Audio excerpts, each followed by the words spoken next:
Hola chicos, ¿cómo están? Bienvenidos al canal de Medicovers. Hoy en este video vamos a hablar de la semiología del dolor.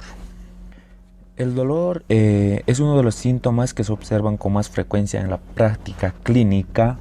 Es considerado una señal universal de enfermedad que constituye el motivo de consulta más común al médico. El dolor se define como la sensación molesta y aflictiva de una parte del cuerpo por una causa interior o exterior.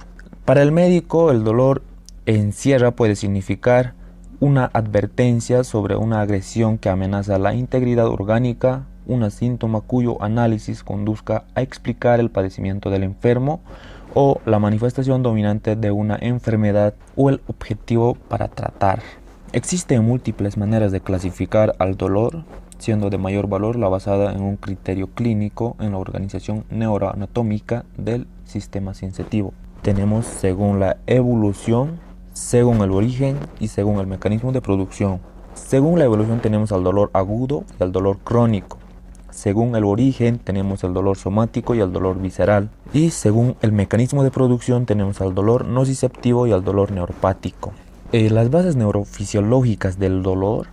Es importante conocer la organización neuroanatómica del sistema sensitivo del dolor, ya que tiene algunas claves de la evolución embriológica.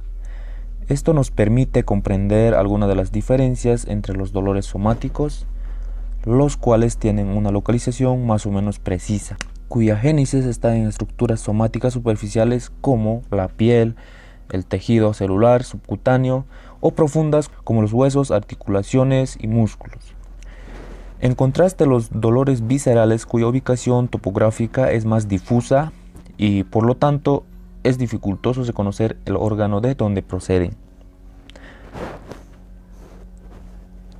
Dentro de las dolores somáticas tenemos, son bloques de mesodermo constituidos por tres elementos, las cuales están la dermatoma, que se desplazará hacia afuera, debajo del ectodermo para formar la dermis de la piel, un miotoma que originará los músculos y un esclerotoma que es el generador de los huesos y las articulaciones. A diferencia de las somitas, las vísceras son tubos longitudinales inicialmente ubicados en la línea media con un mecanismo de crecimiento por diverticulación. La primera neurona de la vía del dolor.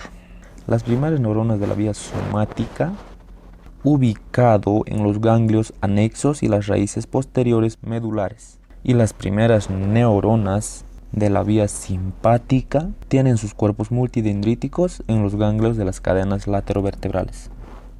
Estos reciben y procesan la información proveniente de la periferia y la envían a la médula.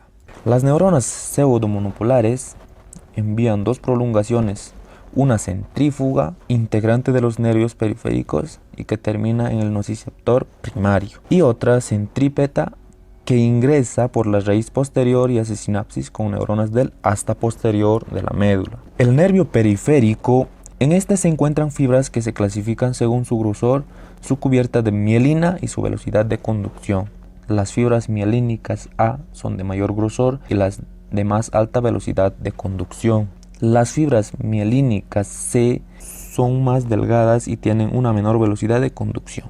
Ambos tipos de fibras, la A y las C, transmiten el dolor. Las A predominan en el sector somático superficial y profundo y las C en la inervación dolorosa visceral. Es importante mencionar que no existen las fibras B. La segunda neurona de la vía del dolor, el conjunto de fibras somáticas y vísceras que ingresa por una raíz posterior hace sinapsis con numerosas neuronas de las distintas láminas de Rett de las astas posteriores, al mismo nivel de entrada o después de ascender uno de varios segmentos por el tracto Lissauer. El predominio del reconocimiento de los dolores originados en estructuras somáticas por sobre las vísceras y disposición anatómica descrita producen a veces un error de interpretación sobre la procedencia del dolor.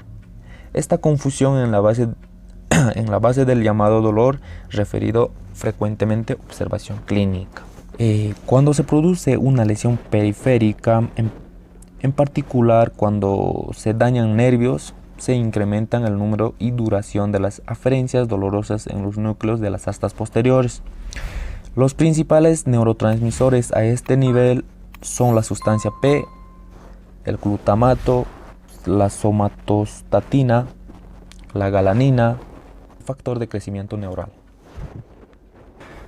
Tenemos el dolor de la vía espinotalámica, comienza en los cuerpos neurales agrupados en las distintas láminas de las astas posteriores de la médula. Tenemos dos vías, una neoespinotalámica, que es responsable de la precisión finamente perspectiva del dolor y la temperatura. Es de conducción rápida, tarina en el complejo ventral, posterolateral asociado en el dolor agudo. Tenemos la otra vía, que es la vía multisináptica, y por consiguiente es más lenta que la no espinotalámica. Es más lenta, permite comprender la coordinación de los reflejos vinculados con el dolor y la activación de mecanismos reguladores del dolor por las vías nerviosas o endocrinas. Las dos vías llegan directa o indirectamente al tálamo en forma sistematizada. Mecanismos supramedulares que modulan la entrada del dolor en el sistema nervioso central. El sistema descendente inhibidor del dolor puede ser activado por diversos estímulos como el estrés agudo, la enfermedad que provoca el dolor, el comportamiento cognitivo, el mismo dolor espontáneo o experimental.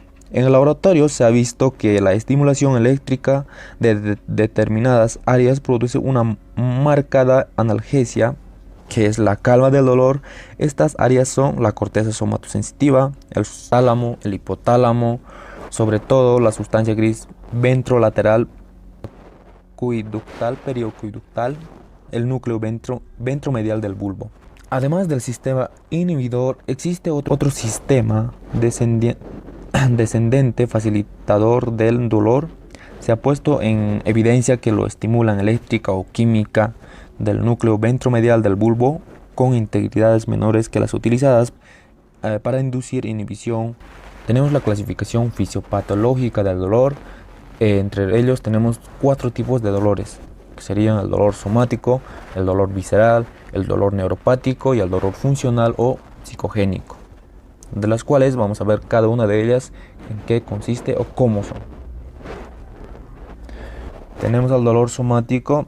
Bueno, a nivel somático superficial y profundo puede producirse dolor experimental o clínico mediante traumatismos como pinchazo, corte, golpe, torsión de una articulación más allá del radio de movilidad normal, que estimulan mecanos receptores.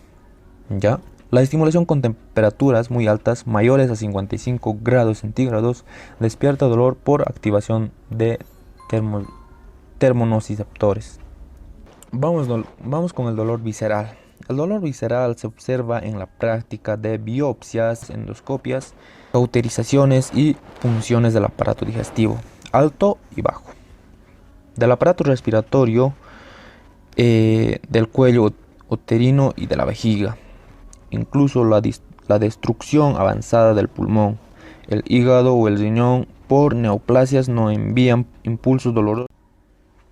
Muchos estímulos no desencadenan dolor en la víscera hasta que alcanza cápsulas o cerosas que son inervadas por terminaciones del dolor. Las excepciones son el mesenterio trígono bisecal. Tenemos el dolor neuropático. Aparece como resultado de una lesión y alteración de la transmisión de la información nociceptiva. Puede darse en los niveles del sistema nervioso periférico o sistema nervioso central. No existe relación causal entre la lesión tisular y el dolor. Por último, tenemos el dolor funcional o psicogénico. El dolor funcional o psicogénico se relaciona con ciertas perturbaciones mentales o más o menos graves como neurosis, hipocondria, trastornos somatoformes. Es importante tener siempre presente en el sufrimiento de estos pacientes en tan real como el provocado de lesiones anatómicas y se los debe tratar como tal. Bueno, por último tenemos el dolor funcional o psicogénico. El dolor funcional o psicogénico Se los relaciona con ciertas perturbaciones mentales más o menos graves como neurosis, hipocondria, trastornos somatoformes, ¿ya? Es importante tener siempre presente que el sufrimiento de estos pacientes es tan real como el provocado por lesiones anatómicas y se los debe tratar como tal. Bueno, hasta aquí el vídeo de hoy. Si les gustó el video, no olviden darle la manito arriba y darle al botón suscribirse, pues eso me ayudaría a seguir subiendo más contenido como este. Que les vaya bien y nos vemos en el siguiente vídeo.